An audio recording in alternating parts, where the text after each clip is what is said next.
Great. So the Inner Loop is a creative community, a network for writers who are based in DC or have some affiliation with the DC area, as is the case for many of you this evening.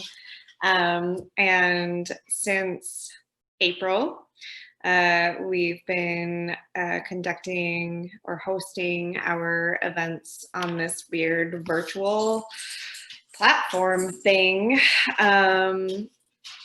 Because people seem to still really be getting something out of it, and that's our goal, right? We've kind of been checking in after each time and saying, like, is this still something you want? Is it still serving you? Is it still an outlet, or is it like another thing you have to do on the screen that you don't feel like doing?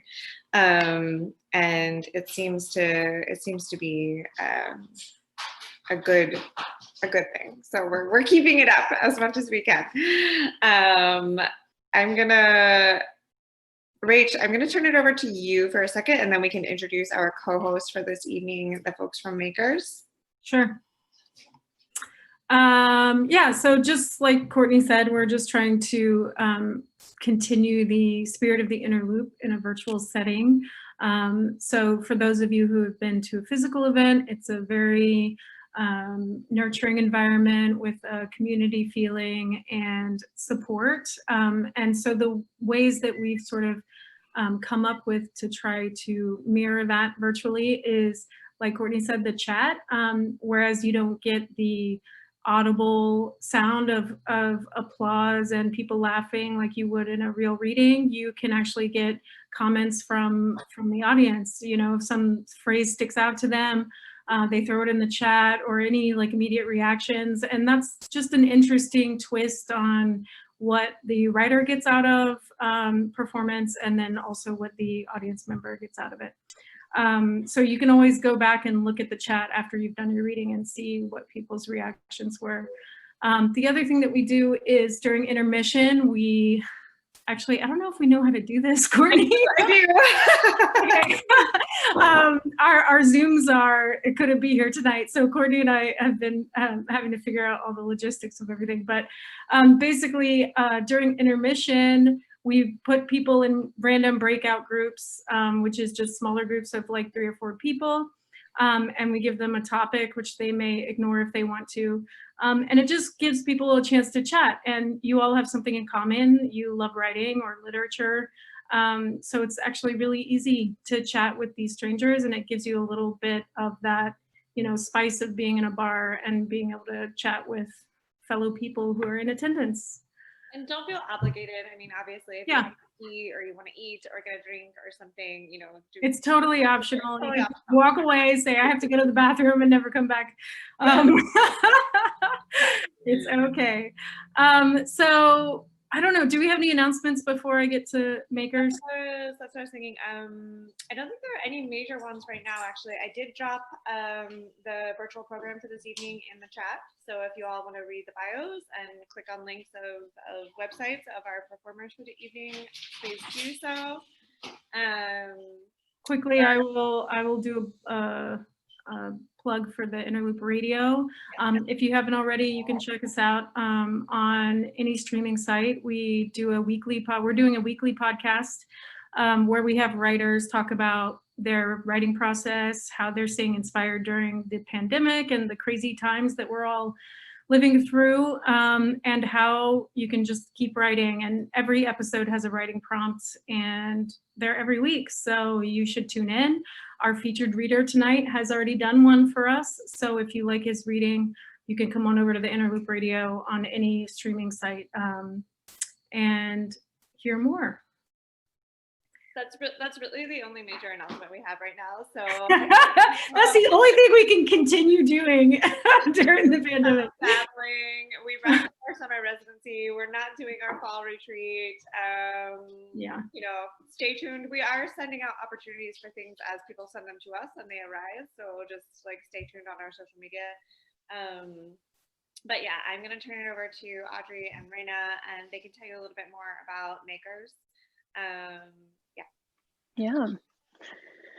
Well, thanks so much, Rachel and Courtney.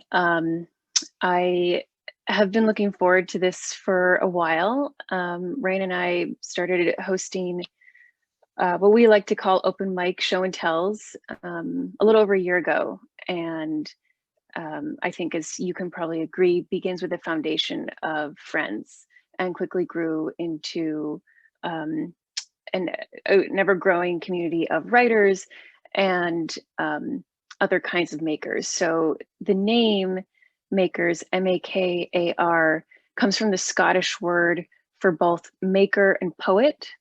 I studied in Scotland and am also part Scottish way back. Can you hear me? Yeah, he was in the. Oh, Yeah, someone hear else you. is talking. Okay. There's somebody at the I'll just be very brief. So Rain and I, we like to begin our events with the invocation saying, we believe it's more meaningful to meet each other by what we make than by what we do. Especially in a city like DC, one of the first questions out of each other's mouths, understandably, is, oh, what do you do for a living? And so I like to say, I introduce myself as a poet because that's one of the most important things that I consider about me, and to encourage people who attend our events to think about the things that they make in their life and the way that they make them and how they share them.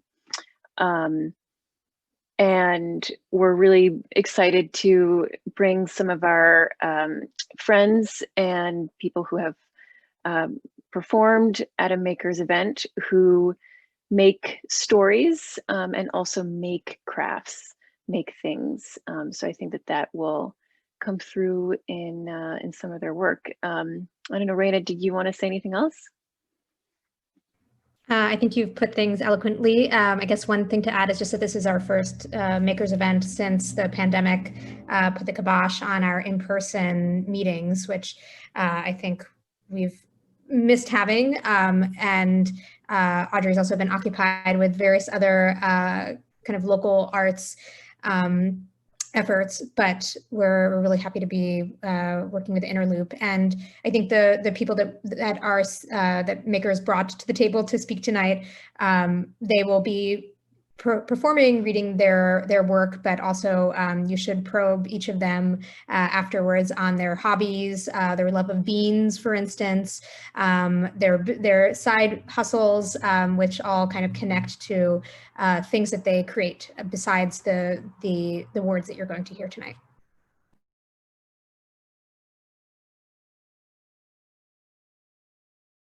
I got the spotlight on, but I'm trying to figure out how to. There we go. Okay, it switched. Thank you, Raina and Audrey, for telling the community a little bit about who you are. I know a lot of the folks on tonight do know you because you are also awesome. But I'm going to go ahead and introduce our featured reader for the evening. We're really excited to have him join us. It's Jose Padua, and we've been fortunate to Ollie. Hey, that's not my puppy. That's another puppy. We've been really fortunate to be in the same space as Jose at a couple of different points, and just been blown away by him and his work and his contributions to the community every time. Jose's first full-length book, A Short History of Monsters, was chosen by former poet laureate Billy Collins as the winner of the 2019 Miller-Williams Poetry Prize, and is now out from University of Arkansas Press, and it is lovely. I can attest to that. His poetry, fiction, and nonfiction have appeared in publications such as Bomb, Salon, Beloit, Exquisite Corpse, another Chicago magazine, Unbearables, Crimes with the Beats, Up is Up, but Sour's Down, New York's Downtown Literary Scene, and others. He has written features and reviews for Salon, The Weeklings, NY Press, The City Paper, The Brooklyn Rail, and The New York Times. And he's read his work at Lollapalooza, which is awesome. CBTV's The Knitting Factory, the Public Theater, the Living Theater, a Poets Cafe that I'm not going to try to pronounce because I'm bad at that. The St. Mark's Poetry Project, and many others. He was a featured reader for the 2012 Split This Rock Poetry Festival, which is another incredible local organization, and won the New Guard Review's 2014 Nightville Poetry Prize. after spending 10 years with his wife, the poet Heather Davis, who I saw joined us this evening also, and children in the Shenandoah Valley. He and his family are now back in his hometown of DC, woo woo, and he is joining us this evening. We're really, really excited to have him. Jose, I'm looking for your video so that I can spotlight you. All right, and I'm gonna go ahead and tell you to unmute yourself. Oh, there. There you go. Yeah. Thank you, Courtney, and thank you, Rachel, for having me to this. I've been looking forward to doing this, and I didn't expect it would be this way, but this is good too. I'm going to read a couple of poems from my book, which was actually the poems in the book were written about. They're actually like around 20 years old or so, and then I'm going to read some new ones that I've written starting this summer. The first one I'll read is, I'll start with Why I'm So Much Greater Than Everyone Else. My peerless intelligence and keen wit, my good looks and vast physical prowess, above all my sensitivity to your needs, most importantly, your need to serve and praise me. I am the outer limit, the stuff dreams are made of, the unmoved mover who sets the wheels in motion, the big cigar of perpetual smoking. I hold my head so high I get nosebleeds.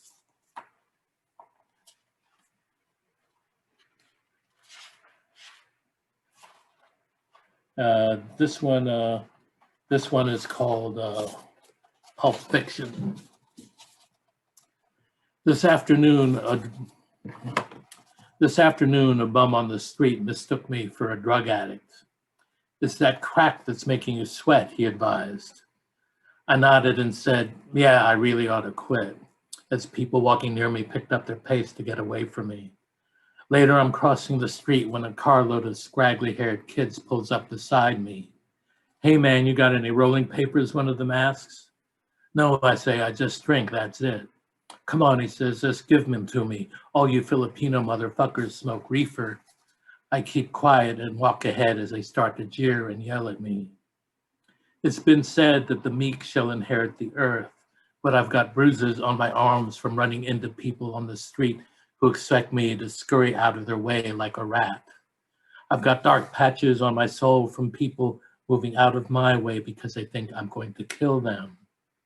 People either see me as the lamb who's ready to sacrifice himself to the gods of their ambition, or as the wolf who's going to set his fangs upon them, tear them limb from limb, eyeball from eyeball. The truth is somewhere in between. Do you speak English? People in bars ask me. No, I tell them I'm from France, I speak French. You're not from around here, are you? Other people say to me. No, I'm not, I answer. I'm from Saturn and I'm here to mate with Earth women. Is that your sister laying next to you? Nice tits. It's been said that he who makes a beast of himself diminishes the pain of being a man. So I drink straight from the bottle. Till the hair grows on my cheeks. I swipe the drinks from other drinkers as the fur forms on the back of my neck. I was born here, I used to say. I ate my first McDonald's cheeseburger when I was 4, recited the Pledge of Allegiance for teacher when I was 6, and by the age of 7, I could speak the language better than you do now. It's been said that the truth will set you free, but whenever I speak the truth, no one believes it. And whenever I hear the truth, it makes me feel like a prisoner on death row. So I tell stories to keep the truth alive without telling it. So I create truth to keep me from becoming history. I was raised by flying cockroaches until the age of 17. Could you lend me a buck? I'm a crackhead pimp from the planet Liechtenstein. Would you like a job? I'm a millionaire from Muffburg, Ohio. I came here 2 years ago with $1 in my pocket and a smile I could pry open doors with. Would you like a tip on the stock market? I'm vice president of a mid-sized consulting firm making 200 grand a year tax-free. Can I pay for your groceries? I'm Johnny Depp's garbage man, want to go out? I'm Conan O'Brien, want to fuck? This is the way I spend my days. This is the way I earn my nights. Walking the earth, telling lies, spreading rumors. And blessed is he who in the name of charity and goodwill shepherds the weak and ignorant through the valley of darkness, for he is truly his brother's keeper. But I will strike down upon thee with great vengeance and furious rebukes those who attempt to poison and destroy my brothers, and you will know my name as the Lord when I lay my vengeance upon thee. It's been said that what doesn't kill you makes you stronger. I think that what doesn't kill you lets you live longer. There's a difference.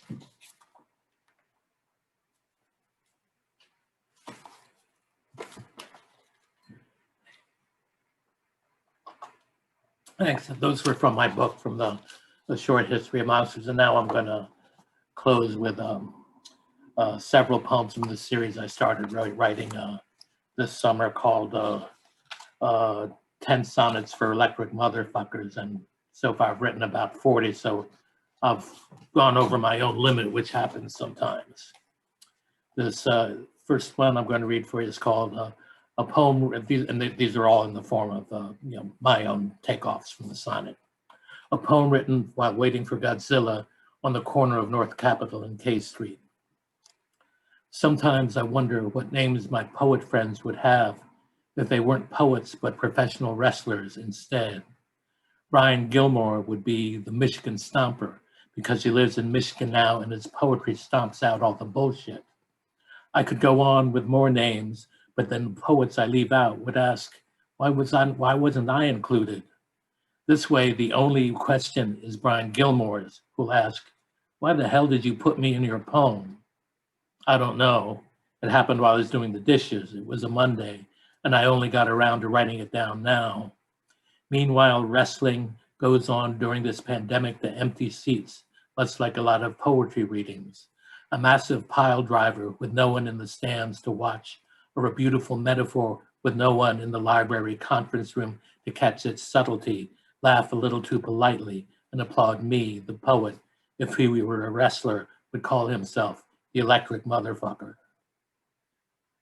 Memo from Turner, Part 2. O wretched stretch of madness, take me like a stone tumbling down a mountain of avarice. The centuries have not been kind to gentle souls, only beings of timid charity and bold negligence. Take me toward the vile light, snatch me from the grip of beautiful darkness, consume my labor to build lavatories made of gold where withering demons with bitter, graceless tongues offer their shit as sustenance, their secretions as inspiration for our faith. So if you will, plant flowers for my fall and preserve my lovely flesh paintings in a room with black marble walls and the climate of a breeze in Greece. I am you and you are me and we are all gathering moss on our slow journey to the sea. Now this series, it all takes off from like Ezra Pound and James Joyce and a lot of pop culture and then some things that I just made up too. So I try to bring together a lot of strange things in these poems, and it's been a lot of fun writing on this. This is called A Letter to Godzilla from the Princess in Puccini's Turandot, as interpreted by reincarnated Malcolm McLaren. Dear Godzilla, I am your biggest fan. I know you must have so many young and old who see you as a symbol of what lies ahead for us if we continue on the path of predatory capitalism and the unchecked corporate greed. I know you're the monster who has the power to destroy the oligarchs, lay waste to the excesses of the bourgeoisie, and knock an F-22 Raptor out of opalescent skies with a swift swipe of your tail. But I wonder, too, if you've ever fallen in love. Perhaps you're gender fluid. Maybe you seek sinewy boy demons, curvy girl monsters, or something akin to a third sex, like in some Samuel R. Delany book. Me, I'm so young, and romance seems as messy as smashed honeydew melons.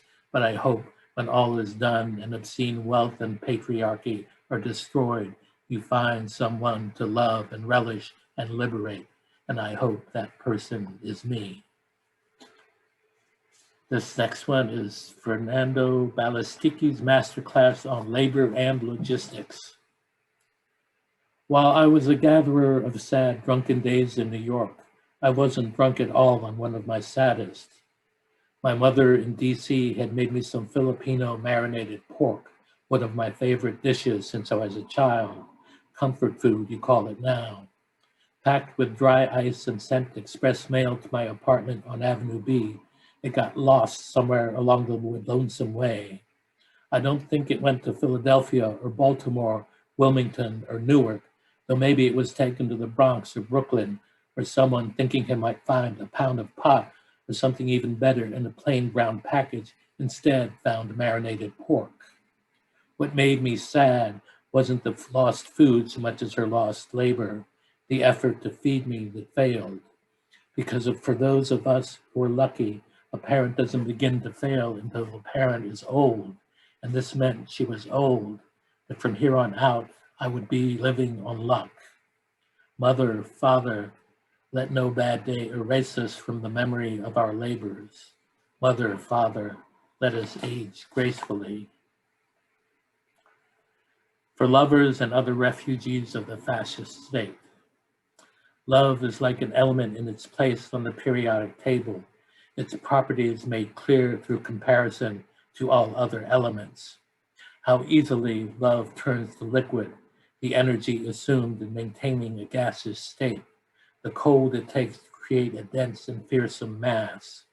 When solid love is where we live, for there is nothing we can carry from it in this form. When it's liquid, we travel to and from love, the way one rambles west in one's youth to find fame, then east to find fortune. Now we live in the age of vapors, gasping for breath, running for the exits in the middle of dim, rough days and cruel centuries. Let our love be electric and our home a movable foundation. And this last one is why I'm not a chieftain. A peculiar fact. If you lend me a book, you will never get it back. My neighbor Kevin in Alexandria, Virginia, lent me Bob Dylan's Chronicles, Volume 1. I still have it.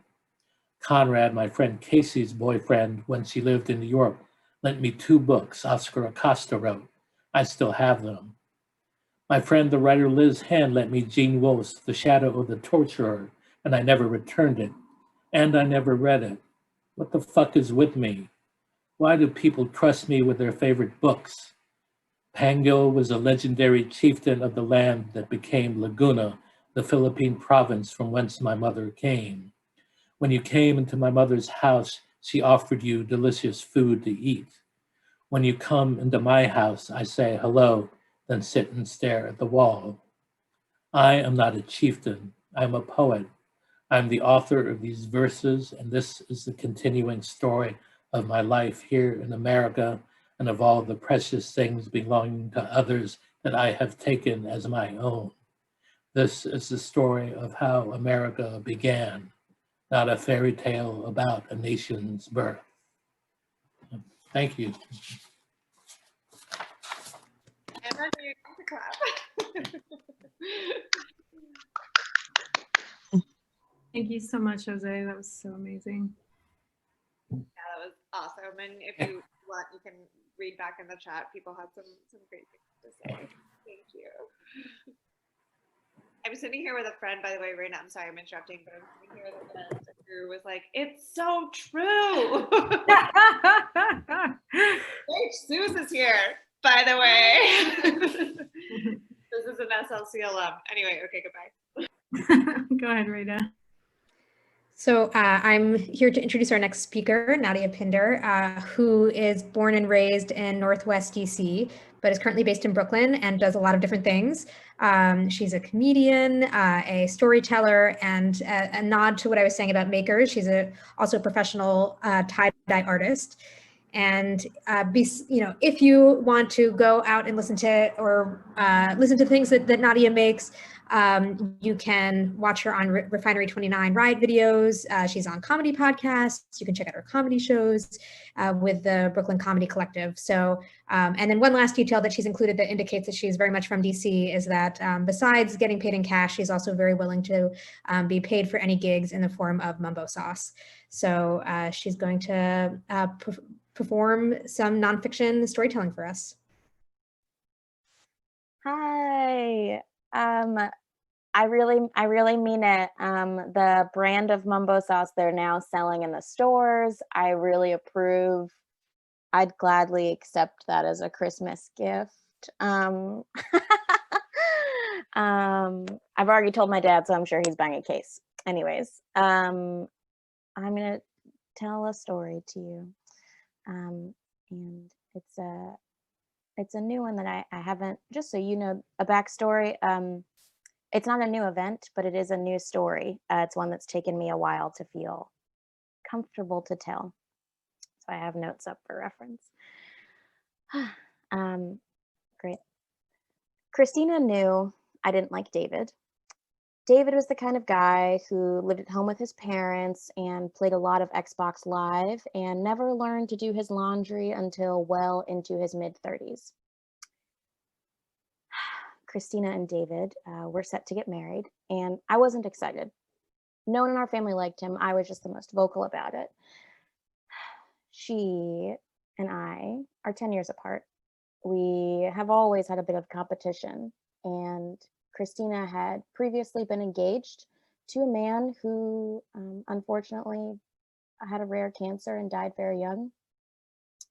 So the entire family was, kind of just playing along with this relationship that she was in because it was the first thing that made her seem like herself after she suffered a devastating loss and became a stranger to everyone around her as well as herself. But I'm sure that because I was very vocal about not liking David, that my detest for him was exactly the reason why I was not chosen to be a bridesmaid in Christina's wedding. It's nothing personal, she said. It's just that we have room for Brian, our brother, to be a groomsman, but see, if you were a bridesmaid, it would be uneven. So, no harm, no foul. I didn't have to be a bridesmaid at a wedding that I wasn't stoked about. So I wasn't upset. I wouldn't have to buy a dress that I would spend hundreds of dollars on and never want to wear again. And I wouldn't have to walk down the aisle with one of David's stoner 35-year-old friends. But I still needed a date. So I brought one of my closest friends. Her name is Jess. She does my photography for my tie-dye website. And I got my date down, and I still needed to find an outfit. So I had been a little bit crafty that spring and decided to hand sew and dye my own creation. I want to show you a photo of my actual outfit later on, so just know that's coming. But I make some tie-dye. I'm not wearing it right now, but here's a fun little idea. Just, really simple. Nothing too crazy. I'm not into deadhead tie-dye. And I wasn't going to wear anything psychedelic to a wedding because I want to look good. So I decided to ice dye, think Monet's water lilies. You lay a bunch of ice on fabric, dust pigment powders on top, and as it melts, it forms beautiful fractally watercolor explosions of color. So I did that in colors similar to my sister's bridal party, navy blue and eggplant purple. Perfect colors for a spring wedding. I sewed myself a boat-necked cap sleeve top and pleated culottes with pockets. And then I sewed my date an asymmetrically hemmed, because I wasn't a great seamstress, but very cool sleeveless tank top and a pleated wraparound skirt, again with pockets. So pretty cool outfit in my humble opinion. I thought I looked nice. I thought I looked like the younger sister in 10 Things I Hate About You when she gets ready for prom. Really classic. I see some nods. I see some yes expressions. You know what I'm talking about. I thought I looked very nice. I'll show you the photo. I know you're all dying to see. Okay, so it's hard with the graphics, but we've got a nice little ribbon. We've got some like watercolory stuff going on, muted tones. I no longer have the skirt. I got rid of it because of trauma that you will hear about in a minute. So I made these beautiful outfits. I worked for weeks on them, and day of the wedding, mind you, the wedding was in DC. I live in Brooklyn. I brought a sewing machine with me on the train. I made last minute alterations up until the morning of the wedding. Day of the wedding, I get dressed in my outfit. I feel really, really confident and special. And my father and my cousins who were at the house that I grew up in take one look at me and go, oh, no, no, no, no, no. You tie-dyed this? Nadia, just don't make this day all about you. And I thought, interesting, all about me. Yes, me, the one who spent weeks making several skirts and shirts for myself and my friends so I wouldn't look out of place with my own family at my sister's wedding. Me, the one who submitted to being physically, bodily inspected by my mother to make sure that I had indeed shaved my legs and that I had definitely gotten my nails painted, fingers and toes, in an appropriate lacquer for the day. Me, the one who was seated at the back of the venue at the reception and not at the front table with my mother, father, brother, and sister, making the day 1,000,000% all about myself. So I had to change. They made me change. My father and my cousins found the first outfit they could get their hands on in my childhood bedroom. That would be a floor-length salmon polyester gown that I wore to junior prom. And it still fit, so I was made to change into the outfit day of the wedding. And I got dressed. I wore it to the ceremony. I held back embarrassed tears and I forced a smile. And when given the option at the ceremony, I forever held my peace.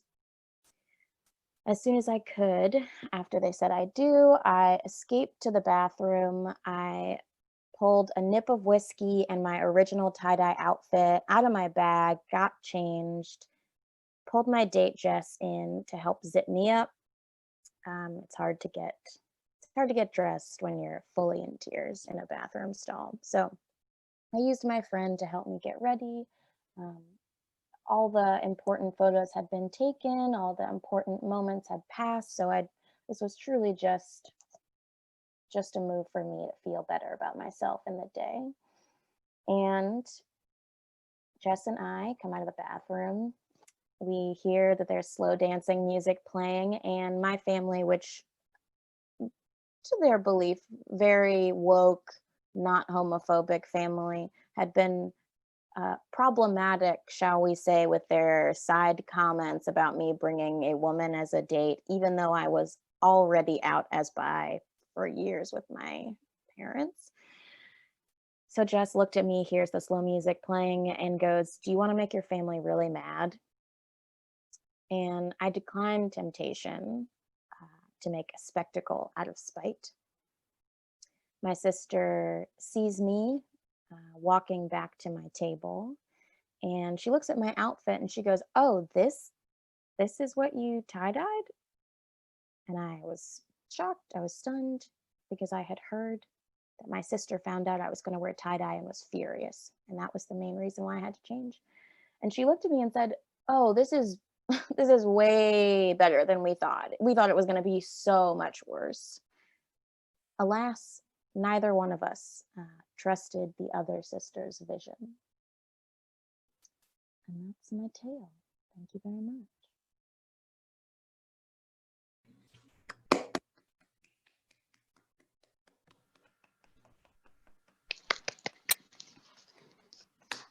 Thank you so much, Nadia. That was amazing. Sisters are complicated, right? I have two myself. So next in poetry, I am so excited to welcome back Megan Alpert, whose book just came out and I already have by my side. You should check it out. I'll put a link in the chat or I'll tell Megan to. And I will let her take it away. Thanks so much, Rachel. Can you guys hear me okay? Cool. Yes, gotcha. I'm really excited to be back at the Inner Loop, even though I can't be back in DC right now. And those first two readings were both amazing. I'm gonna read 2 poems from this book that I wrote that came out on September 1st that Rachel showed you. And the first one I'm gonna read actually is like, I think it's a good follow-up to Nadia's piece because it is about sisters. And this poem, there's like a secret to this poem, which no one who has read it, to my knowledge, has ever noticed, which is that when I wrote it, I decided I was gonna invent a new form. And so the form is that every stanza begins and ends with the same word. And then the last stanza repeats each of those words in order. And it's the only it's the only poem I ever wrote with this form. And the form doesn't have a name, but if anybody decides to emulate it or write another poem in this form, let me know, that would be exciting. So this is called One Must Go. My sister went out to sea while I stayed at home with the dog. The animal warmth of him solids my hands. He smells of kippers, wet branches, my sister's body bloody after battle, heaving on the floor of the ship. I never came to anyone in dreams.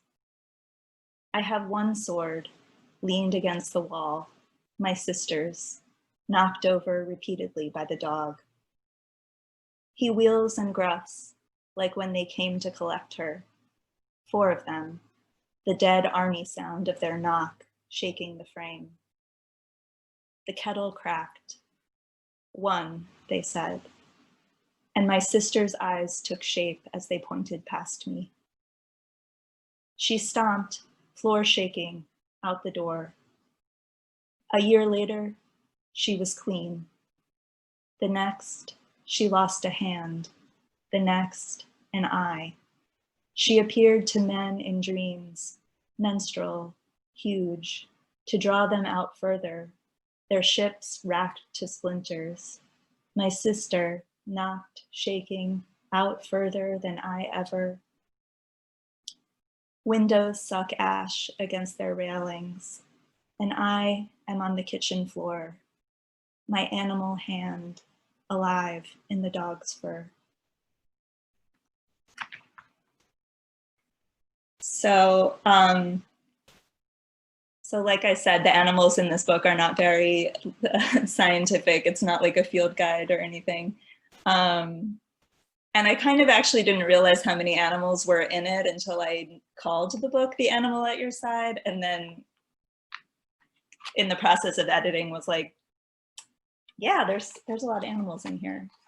So I'm gonna read another kind of mythic poem. And I'm gonna read a slightly different version than the one that was printed in the book. So for the other version, you'll have to purchase the book, I guess. This is called Motherless. Journey. Slept against the grass walls and dreamed my mother in a bright red dress, chasing me, our feet punctured by bees. Feet swelled to boats, and at the water, I took 10 steps before salt bled the wounds, the feet deflated, plunging me in. I sank, hair seaweed, hands webbed, virginity lost on the silver glint of a trout's back. Deeper still, in caves, I spoke my old name. It echoed from the limestone drippings. In the dark, my eyes reversed. I could float in this absence. No need of garage doors, key rings, or plates. But I looked up at my mother's blue face above the water. She held a basket of watercress, hard-boiled eggs.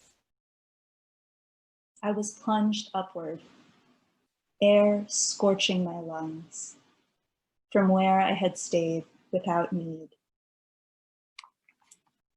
And that's it. Thank you so much. Thank you, Megan. We have such gorgeous, rich poetry tonight. So exciting. Okay, just gonna move right along to fiction and Susan Buttonwieser.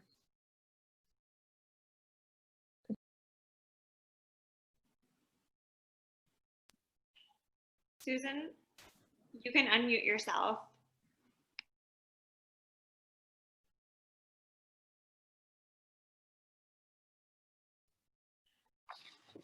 Okay, can you hear me? Yes, go for it. Thanks. Thank you so much for having me. And I thought the previous readers, Jose and Nadine and Megan, your work is incredible. And I'm really honored to be reading with you guys. I'm going to be reading a story from my book, We Were Lucky with the Rain. And I wanted to just give a shout out to Four-Way Books for publishing it. They're really great. And also to my friend Jay, who took the photograph for the cover. So, okay, I'm just gonna read a story called, this is called Someone's Drunk Wife. You guys can hear me okay, right? Yeah, okay. Someone's drunk wife is in an upstairs bedroom. She's been flirting with you for hours and now the party is over. Her husband is not here. You sit in a chair while your friend gets you pillows and sheets, spreads them out on the floor.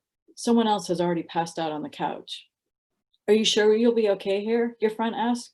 You are not so sure, but you are better off here in the living room than upstairs with her. You're at that in-between stage, too drunk to drive home, but not drunk enough to sleep with someone's drunk wife. Even though there's a thick carpet on the floor, it's hard to find a comfortable position. First, you lie on your back, but feel stiff after only a few minutes. Then you try your left side, but that's much worse. You get up and go to the bathroom in the hallway, right by the staircase. Light is visible from under the door in the guest room where she's staying. You go outside to have a cigarette on the patio. It is just starting to get late, the sky a washed out brown. Maybe you aren't too drunk. Maybe you could drive home. Your friend who had the party has a large house, professionally decorated with a pool in the backyard. You met him years ago, back when you were both struggling comedy writers in New York.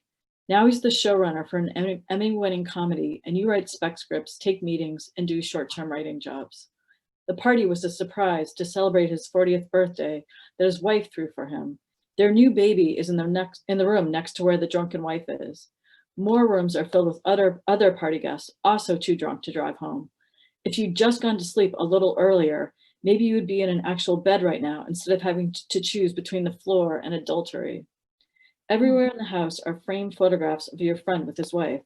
Since the baby was born, tasteful black and whites of the three of them have been added to the collection. Pictures of your friend with various celebrities cover the walls in his study.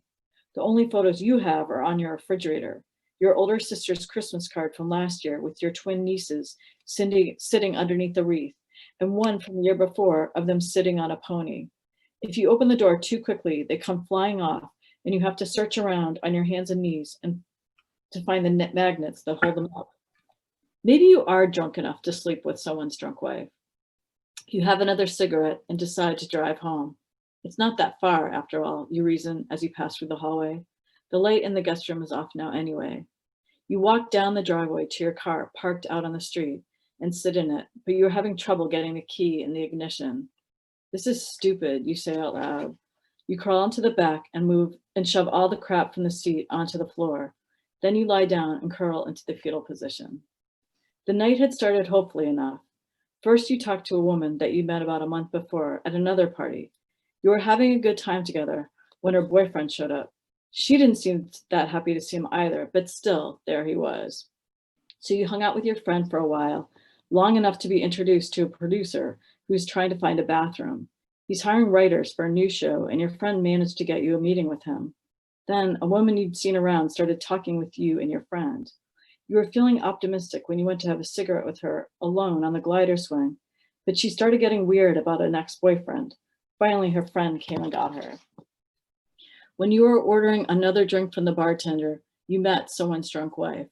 From then on, she was all over you, asking questions about your career, where you grew up, school, your family, everything, as if you were the most interesting guy she'd ever met. She went to college with your friend and his wife, and through jokes and things, you found out that she was from out of town, staying here for the whole weekend. No one said why her husband wasn't with her. After a while, everyone else either went home or to bed, and it was just you, your friend, a couple, and someone's drunk wife. When you all moved inside and sat around the kitchen island and had that one last drink, she took your hand and held onto it. The couple started bickering about going home. The husband was pulling out a baggie of cocaine when his wife made him leave before it turned into that kind of an evening. The drunk wife was stroking her fingers, so you asked your friend if maybe you could stay over. Maybe you shouldn't drive home, you'd said. You waited for the drunk wife to do something. But she started drinking glasses of water in an attempt to get rid of hiccups and talking with your friend about their summer vacation. Then she was saying goodnight and heading up to bed. Your friend was getting sheets out of a linen closet and you were sleeping on the floor alone. You were starting to doze off in your car. It is daylight now, and the next door neighbors come out to retrieve the Sunday paper, walk their dog. You wake up several hours later, baking in the back seat, and walk up the steep driveway. Everyone is sprawled out in the lush backyard, eating breakfast. Hey, your friend winks at you. We were wondering what happened to you. The drunk wife is sober now, swimming in the pool with your friend's wife and the baby, talking to her husband on her phone, and you are relieved. It would have been that too drunk to have sex, the kind where you can barely feel it when you come. And then what would have happened? Then what would you have done? Woken up, wrapped around each other? You slept with someone's wife before. Actually, it was kind of an affair, with her calling you hurriedly whenever her husband wasn't around, having sex wherever you could. The best sex you ever had in your whole life, but it was crazy. She was always crying afterwards, and you could never do anything normal like see a movie or meet for a drink. Just have amazing sex in weird places. Her husband found out about it, and you ended up crying too when she told you she couldn't see you anymore. You think about her from time to time, wondering what would have happened if only you had admitted you were in love with her. The two women wave at you from the swimming pool as they pass the baby back and forth. Last night, you didn't sleep with someone's drunk wife.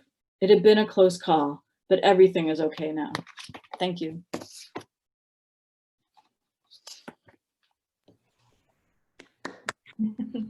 Thank you. That was awesome. I love the someone's drunk wife character. Okay, Court, we're kicking it to intermission? Yeah, so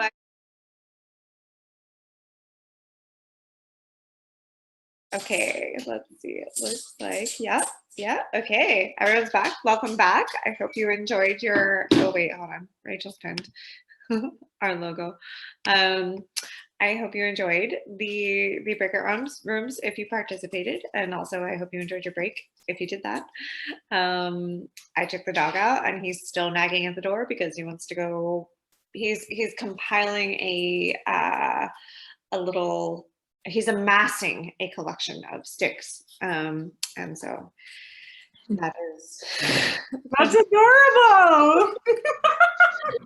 Every time we go out, he's like, "Oh, found another one. Let me." I'm like, ain't nobody got time for that. Okay. Oh, your fans want to see Sonder. Where is he? Oh, he's at the. That's complicated. Hold on. Let's see. Sonder, come here. Come here. Come over here. People want to say hi. People want to say hi to you. Okay, oh, look at that houndy hound. Hi, Sonder. Good sit. Come here. That's a good sit. All right. Yeah, okay. Also, we have Ollie. Ollie doesn't like to be picked up, but he's about an eighth of Sonder's size. Here he is. There's Ollie and Suze. Honey dog. All right, it's a puppy party.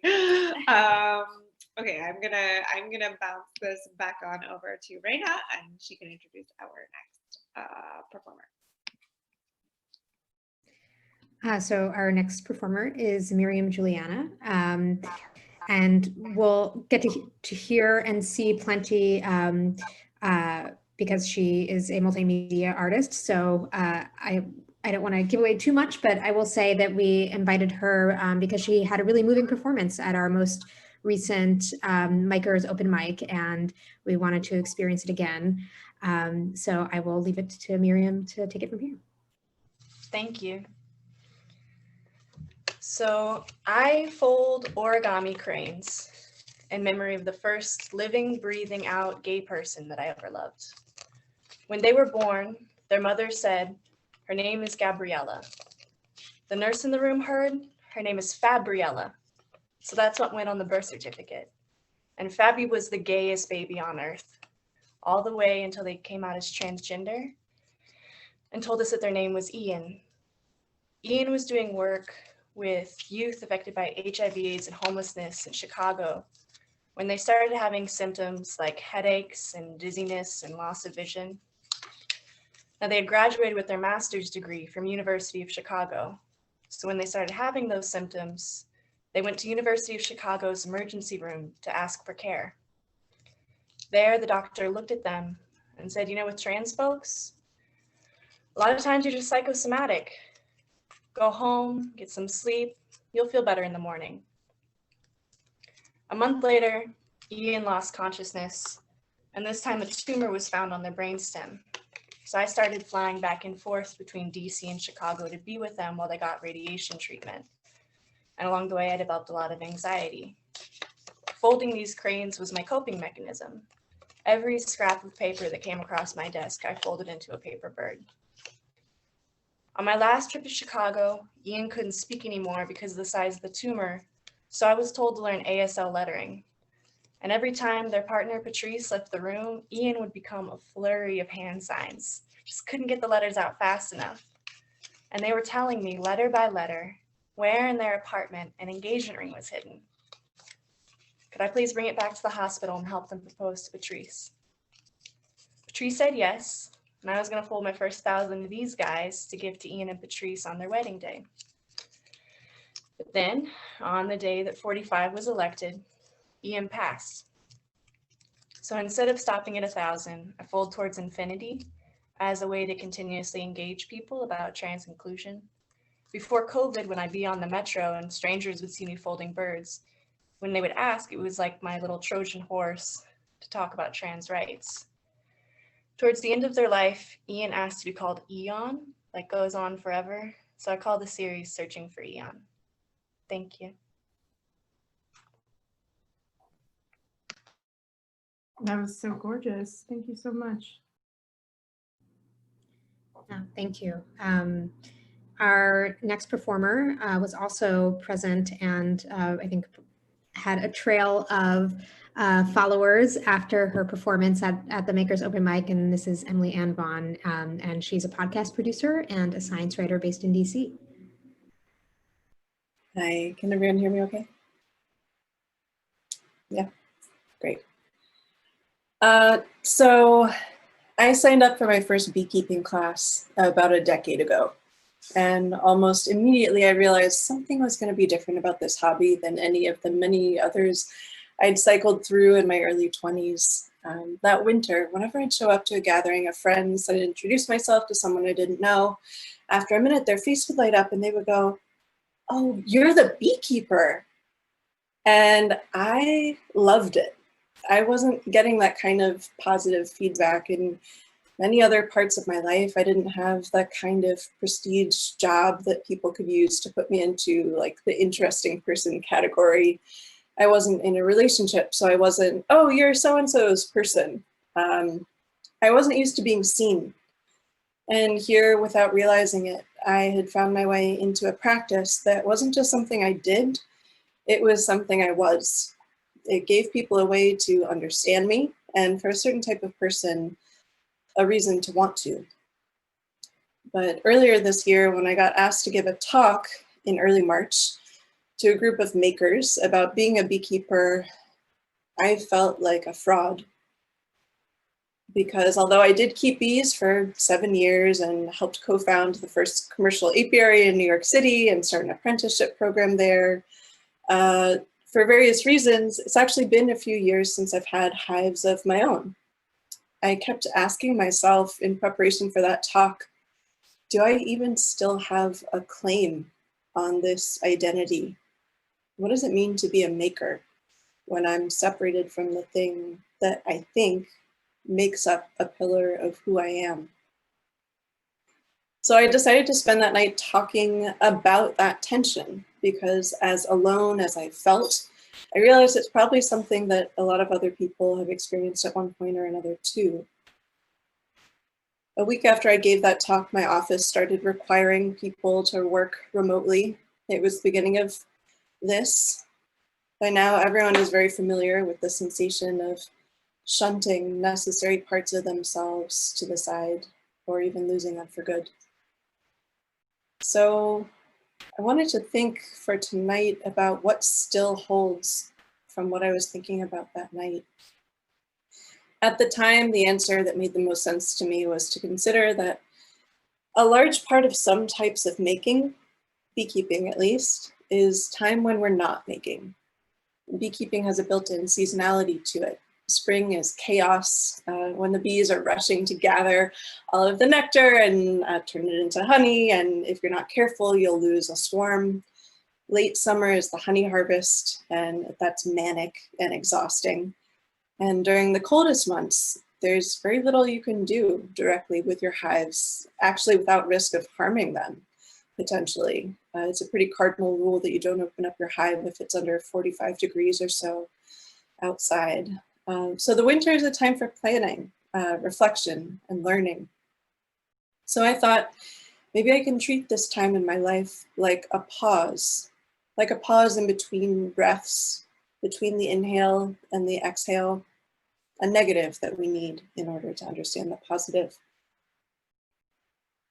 Maybe some of that still applies to our current moment. I can see some parts of myself that I can comfortably set aside and just say, just wait, your time will come. But what we're living through now, this is no ordinary winter. This is something entirely different. This is a disaster. So I find myself searching for a different metaphor. And because beekeeping has been going on for tens of thousands of years, there are a lot of rituals in it. And one of them, going back centuries or longer, is that when a beekeeper dies, someone has to go and tell the bees. In some places you're supposed to whisper, in other places you yell and maybe say a rhyme or a song. In some places the hives are draped in black fabric to show mourning. But the one that I'm thinking of that might apply to this moment is a process known as ricking. That's where the eldest son goes to the bee yard and rotates the hives ever so slightly to the right. Supposedly, that signals to the bees that something has shifted in the universe and they should take notice. And that framework, that feels more right to me for this moment.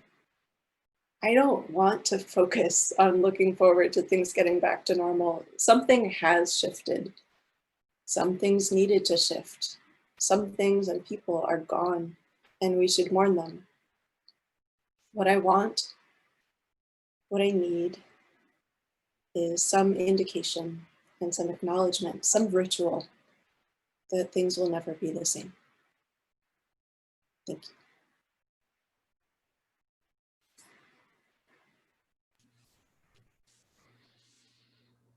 That was gorgeous. Thank you, Emily. So beautiful for this time. Next in poetry / fiction, Y.S. Fing.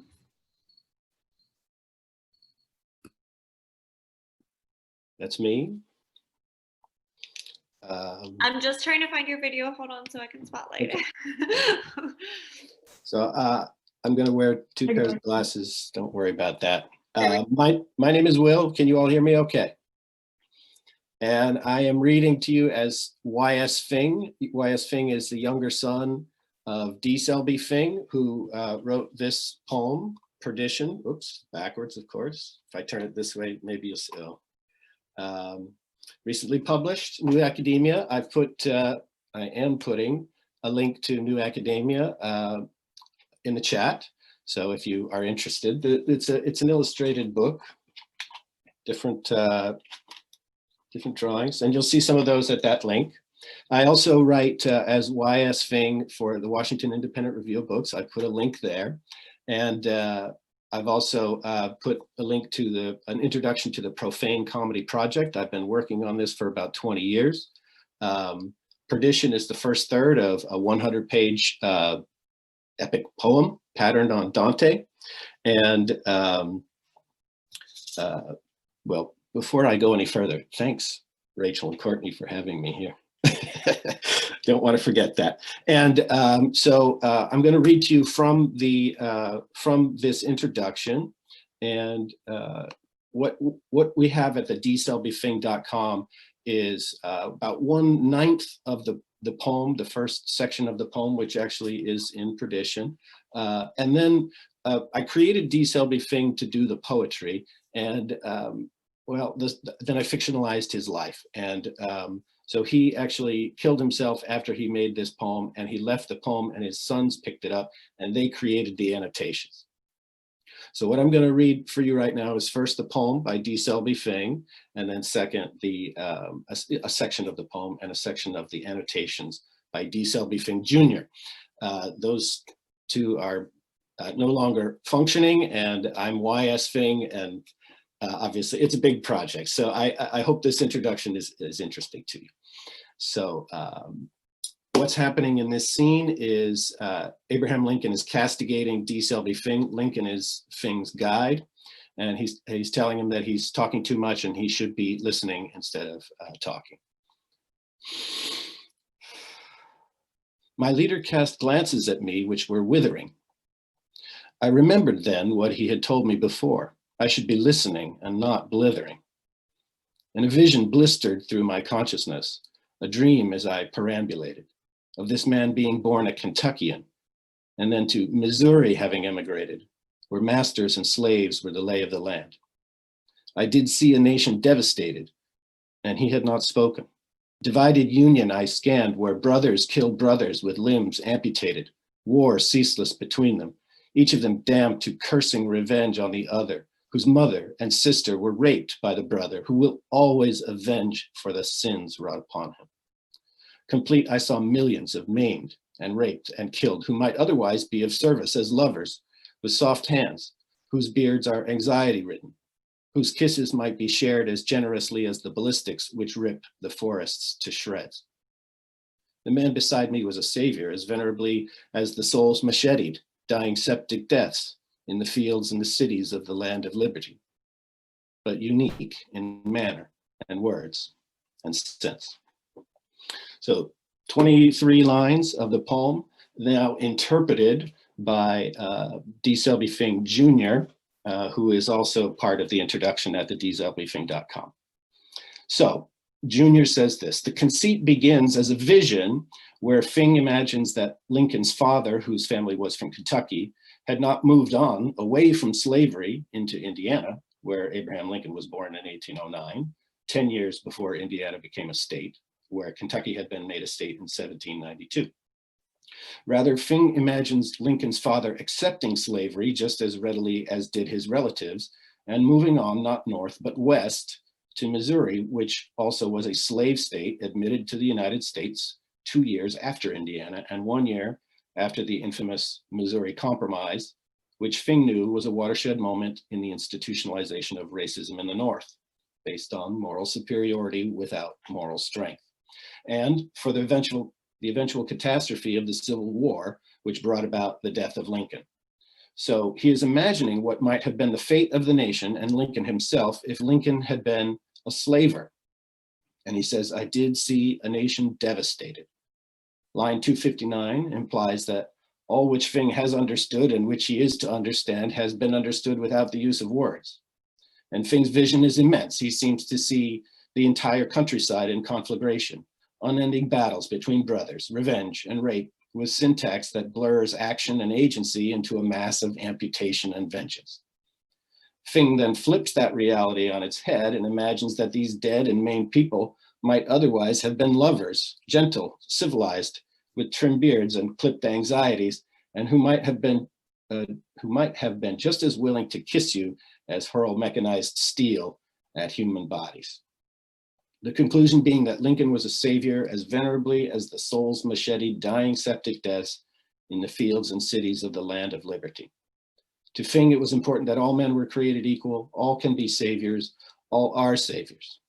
And if that ain't love, the end.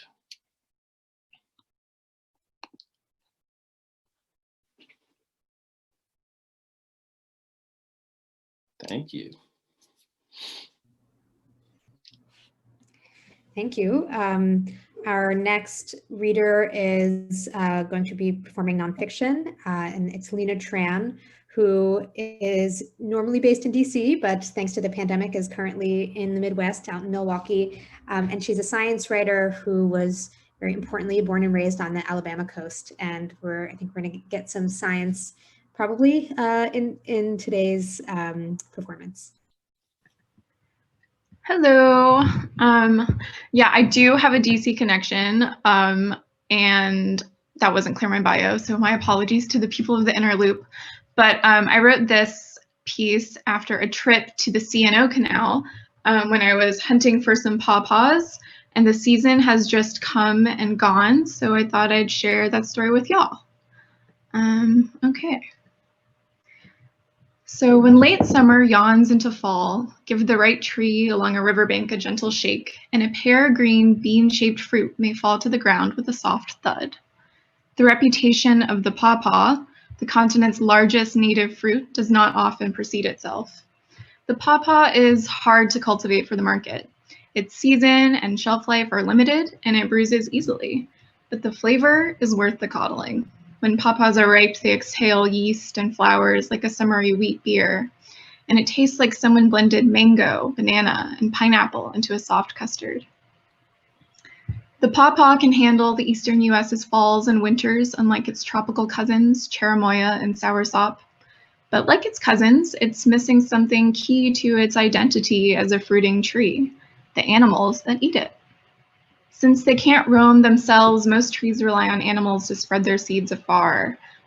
Over time, trees and animals forge partnerships. Ecologists call this endozookery. Trees grow inviting, nutritious fruit, and animals gobble it up, wandering off after their meal, precious seeds in their bellies. The seeds, still intact, roller coaster through animals' digestive systems and out the other end. And all a fruiting parent tree wants for its children is to fall far from the tree, preferably into a pile of hot dung. Some things don't quite fit in the present, like corsets, pocket watches, MySpace. Ecology has anachronisms too. Species missing their evolved partners, which have since gone extinct. Pawpaws date back to the Miocene, some 5.3 to 23 million years ago, when huge vegetarian creatures like mastodons and woolly mammoths trudged across the continent. And pawpaws lured them in with sweet, fatty flesh, the creme brulee of the fruit world. The mass extinction of those mammals, North America's largest creatures, came about 10,000 years ago, and it was quick due to a 1-2 punch of climate change and overhunting. But evolution is slow. Millennia ago, pawpaw trees kept our mighty mammals fat and happy, and to this day, they're still cooking, but the giant beasts are never home for dinner. 40 years ago, tropical ecologist Daniel Jansen explained anachronisms like the pawpaw. Piles of fruit languishing in Costa Rica's rainforest caught his attention. These trees were spending all their time and resources bearing lush fruit with hardy seeds, only to let them fall and rot in their parents' shadow. Why should trees waste energy producing this delicious fruit when no animals come to eat them? The answer, Jansen proposed, was that their animal partners were no more. Without help from the hungry megafauna, pawpaw's growth range likely took a hit. And although today's deer, raccoons, and small mammals nibble on these fruits, they can't spread the seeds far and wide like the mammoths did, as they disperse the trees far across the heartland. Luckily, pawpaw trees can reproduce without seeds. They clone themselves with root suckers, identical shoots that sprout up to form dense patches. I found one such pawpaw patch my last trip into the woods. Their leaves drooped like palms, and their spindly branches bowed under the weight of their fruit. Walking around the ring, I nudged the slender trunks. When pawpaws are ripe, they'll readily drop from overhead. And these days, foragers don't leave much fruit to rot on the ground. Happily, we take advantage of the tree's ignorance. I jiggled one tree in the quiet patch, and a pawpaw the size of a baked potato came plummeting down and bounced off my glasses, and tears leaked from my eyes. My hunt was done for the day, and surely a mammoth wouldn't have minded as much. Thanks. I hope that everyone gets a chance at some point to find pawpaws. There are many in the DC region.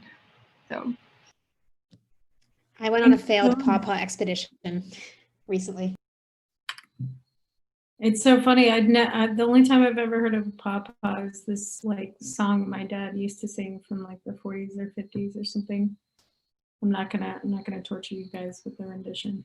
I know people who know the song. Yeah. A lot of people have been like, oh, I haven't had a pawpaw, but like my grandmother or my dad would like always sing this song. Yeah, it's interesting. Yeah. Thanks for that. That was great. Next in poetry, we're super excited to welcome back William Ferguson. He read with us all the way back in 2014, so he was an OG interlooper. So we invited him back to actually read some nonfiction and maybe a little bit of poetry, just to mix it up. Well. Hey, can you guys hear me? Thank you, Rachel and Courtney, for having me on. As Rachel mentioned, I normally do poems. This is my book. It's got a really long title. I normally do poems, but I'm going to read a piece of nonfiction, and I like the idea of makers instead of being a poet or being a nonfiction person, which I always hate those sort of titles. Anyway, so this is a piece of flash nonfiction originally published in Brevity just a few weeks ago. It's called Hollywood. I call my mother to tell her I'm dying. I'm laying on my back on the dirty off-white carpet of my apartment in Maryland, having another panic attack. Of course, I am not dying. I feel outside my body, as if I'm looking down on her, or down on myself, telling her my goodbyes. I want my sister to know I love her. I don't mention my father. I can barely hear her voice over the adrenaline in my arms, which hums as if full of electricity. I tell her it feels like there's a race car in my veins. I don't expect any of this to make sense. I'd gone to the emergency room 2 weeks earlier, convinced I was dying that time too. The doctors checked my heart rate, gave me an Ativan. On the wall across from me was a sign that said, "Please do not eat or drink anything before checking with the nurse." They let me go at about 5 in the morning, at which point the taxi driver asked me if I'd had a long night. I wanted to laugh so bad. He played some terrible radio station too loud. The sun started to rise. I looked down at the prescription for Klonopin in my lap. 14 pills. Take as needed. I needed a lot. My mother eventually tells me to call a doctor. I jump to ambulance. So the paramedics enter my apartment, where they find me on the floor. Do not stop taking it without checking first with your doctor. Even being barely able to repeat my name, I feel shame for calling them. I know I am dying, and I know I am not. My body feels so full, it can't stand on its own, so I'm laid on a stretcher. My neighbors come out of their apartments, their faces lit with the blue and red glow. Clonazepam is the generic for Klonopin, which is a benzodiazepine, a controlled substance. Your doctor may want you to gradually reduce the amount you're using before stopping it completely. I took 1 milligram at a time every day or twice a day for a couple of weeks. No one told me it's addictive. No one told me when you run out, and your body won't go quietly. This may help prevent worsening of your condition and reduce the possibility of withdrawal symptoms, such as hallucinations, tremors, or unusual behavior. The next morning, I watched the light from the vertical slatted blinds play on the ceiling. My parents tell me to come home. They sit me down in the living room and each sit in opposite chairs. They look worse than me, but I can't see myself clearly. Above me are mounted deer and elk heads covered in dust. My father tells me I'm checking into a mental hospital program. This time, I don't argue.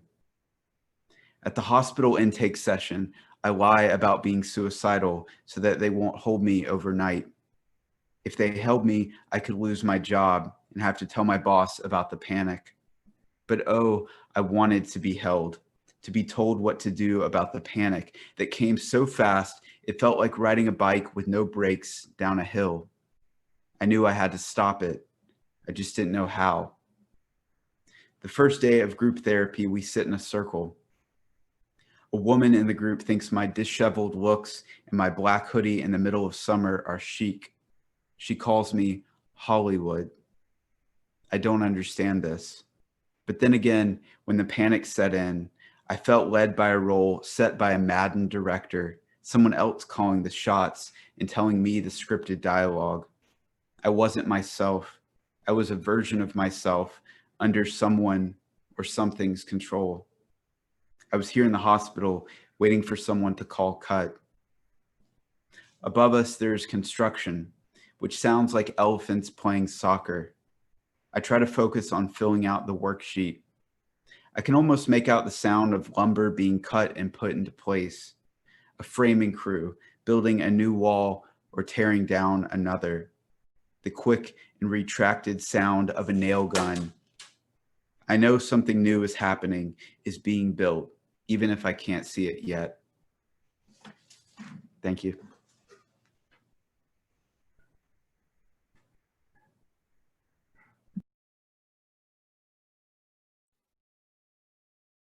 Okay, I think I unspotlit everyone. Is that correct? Someone let me know what you're seeing. I tried to put it in the gallery view, but I just want to have one more round of applause for Jose, our featured, and all of our readers, our performers this evening. It was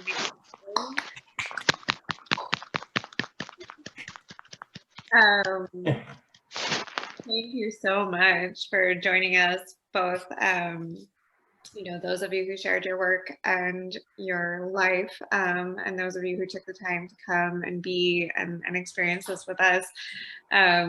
Rachel and I always get like real emo at the end of these, especially these days when there's not a whole ton that I feel like we can look forward to.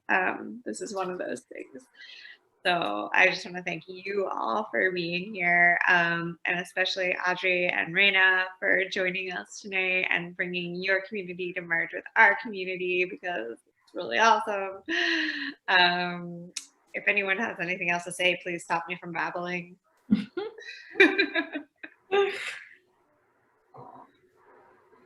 Thank you. Oh, thank you.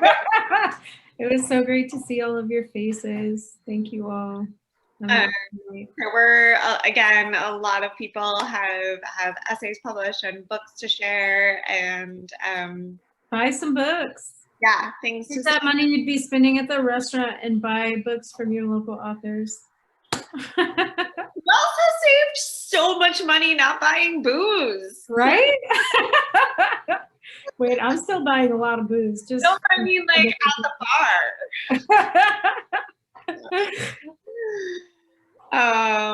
But yeah, no, it's there's support artists, support your community.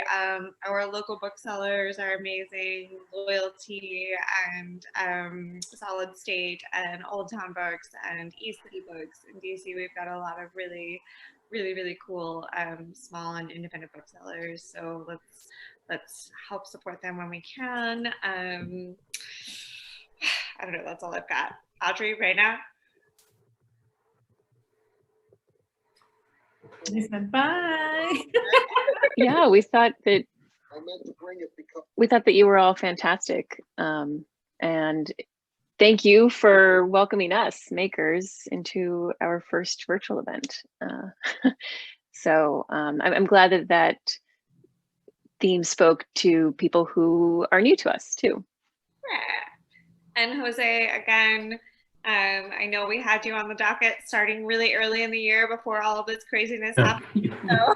So thank you for being willing to join us in this format. Great to have you. It's my way of getting out nowadays. Right. Well, yeah, if anyone has, questions or wants to follow up with someone who you heard tonight, feel free to reach out to us. Yeah, you can find us on the web at theinnerlooplit.org and makers-studio.com or org. Raina, I think it's .org. It's in the program. In the chat. It's in the All right, bye everybody. I'm gonna stop Courtney from babbling. Bye, we love you.